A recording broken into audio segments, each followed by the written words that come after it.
expanding. But it should be the genius of all believers. We Catholics usually teach just one side of the equation, the objective presence in the bread and wine. But we often fail to teach the observing subject how he or she can also be present to the divine presence that is always seeking to reveal itself. This is God in search of man, as Abraham Heschel put it in his brilliant book title. This is the absolute importance and centrality of the contemplative mind. The merely functional, problem-solving mind is largely incapable of experiencing any actual, real presence.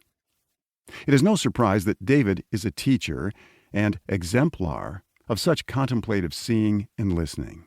He could never have written such a fine book unless he was, first of all, a seer himself. For thus he knows how to enjoy the vibrational fields of a loving presence behind and within the world of things. This embedded life and intelligence pervades the whole universe and all of creation, the mystic says. All elements and animals seem to live inside of this presence quite naturally, all happily obedient to their lovely destiny. Only one species resists and even denies the presence, and that is us. Don't let it be you. Richard Rohr, OFM, January 2014.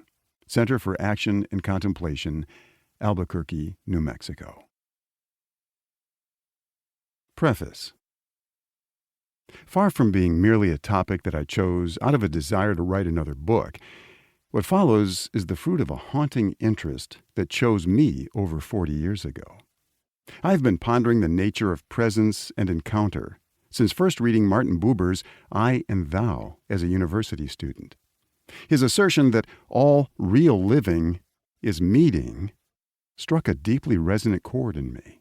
I recognized even then, and now know with much more certainty, that the most vital and significant moments in life are moments of encounter. Whether it is encounter with others, the wholly other, or myself, these are moments when I know that life is its own meaning. Presence makes encounter possible. It also makes life meaningful. The search for meaning is really a search for presence, because grand systems of truth or meaning can never satisfy the basic human longing for life to be meaningful. Without presence, nothing is meaningful. But in the luminous glow of presence, all of life becomes saturated with significance.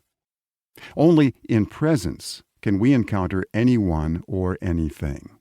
Others may be present to us, but we will not notice their presence until we are present ourselves.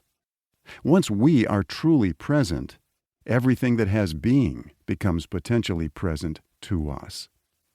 It was a glimpse of these possibilities, along with an encounter with Jung and Freud, that led me into clinical psychology. That same glimpse subsequently guided my efforts to make presence and encounter central to my psychotherapy, spiritual guidance, and transformational coaching. Usually, there has been a gap between my aspirations and my experience, but I have never lost my conviction that all real living is meeting, and that this is made possible by presence.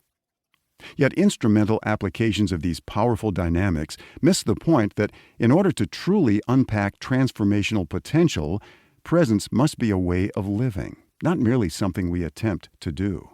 Presence is not something that can be turned on and off like a tap. It is either an expression of our being, or it is posturing and pretense.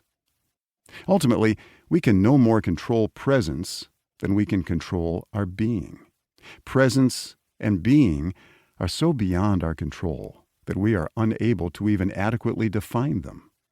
I will do my best to clarify what I mean by these terms, but you will quickly notice how big concepts such as presence and being resist containment in a string of words that we might offer as a definition.